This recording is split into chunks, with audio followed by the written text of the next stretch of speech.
You know that iconic purple wrapper, right? Of course you do.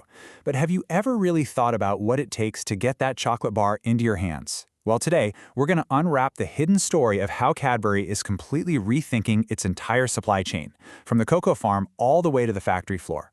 Honestly, it's a journey that might just change how you see your favorite treat. I mean, sure, there's cocoa, milk, sugar, the usual suspects. The ingredients seem pretty simple, but the real story of what's inside this bar, well, that's way more complex. Because what's really inside that bar is a whole journey. A journey of sustainability, ethical sourcing, and a massive, massive push to shrink its environmental impact. And that journey is exactly what we're going to explore today. So if you really want to understand the future of chocolate, you've got to go right back to the start. It all begins with the cocoa farmers. This is where the real foundation for a sustainable product gets built. Okay, so at the absolute heart of Cadbury's strategy is this program they call Cocoa Life. And look, this isn't just about, buying cocoa beans. It's about investing in the people and the ecosystems that produce them, making sure the whole process is sustainable right from the ground up. And we're not talking about small change here. This is a massive $400 million commitment. And get this, it's not just some one-off donation, it's a long-term strategic investment designed to tackle the biggest challenges in cocoa farming head-on. So where's all that money going?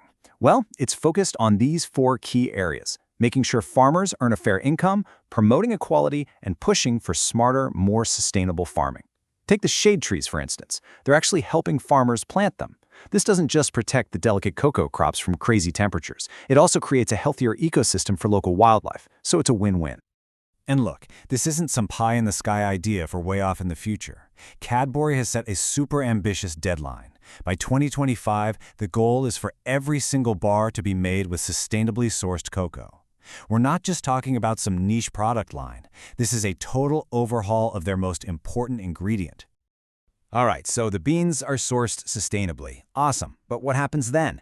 Well, the journey continues from the farm to the factory floor, and that's where the focus shifts to building a better bar, but with a much smaller environmental footprint. A huge chunk of that footprint, it comes down to energy. Traditionally, factories are powered by fossil fuels. So what Cadbury is doing is shifting its production sites over to renewable energy sources, like wind and hydroelectric power, using things like flowing water to generate clean electricity. Want to see a real-world example? Let's look at their Claremont factory down in Tasmania. Get this, an incredible 90% of the electricity they use there comes from renewable sources. Just that one factory shows you how a huge manufacturing operation can seriously slash its carbon footprint. And it's not just about energy. They're going after waste, too. The company has set some really specific, measurable targets, cutting food waste in manufacturing by 15%, and then slashing waste during distribution by a whopping 50%. See? These aren't just fuzzy promises. We're talking hard numbers, concrete goals. Okay, the chocolate's made. Now what? You gotta wrap it up, right? This is the part of the product we all touch and feel. And believe me, it's going through a major, major rethink. So, in the UK and Ireland, those big sharing bars, their wrappers are now made with 80% recycled plastic. 80%! That's a massive change that stops a huge amount of new or virgin plastic from ever being created in the first place. And this isn't just a one-and-done kind of thing. It's a whole journey, really.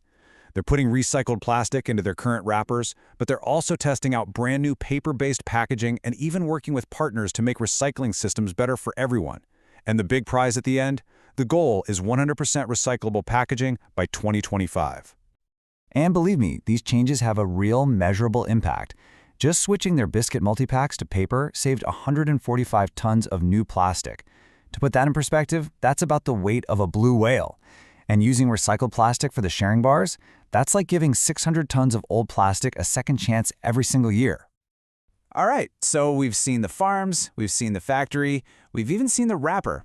Let's pull back for a second and look at the big picture. What does all of this actually add up to? This timeline really lays it all out. Every step we've talked about, from the cocoa to the packaging, is a critical piece of the puzzle. Those 2025 goals are huge, but they're all building towards something even bigger by 2050, hitting net zero emissions. Basically, that means for every bit of carbon they put into the atmosphere, they're committed to taking the same amount out. It's all about striking that perfect balance. Which, leaves us with one big question. Cadbury is a huge player, no doubt. These are all significant steps. But can the moves of just one giant really create a ripple effect? Can inspire a sweeter, more sustainable future for the entire chocolate industry? That is something to chew on.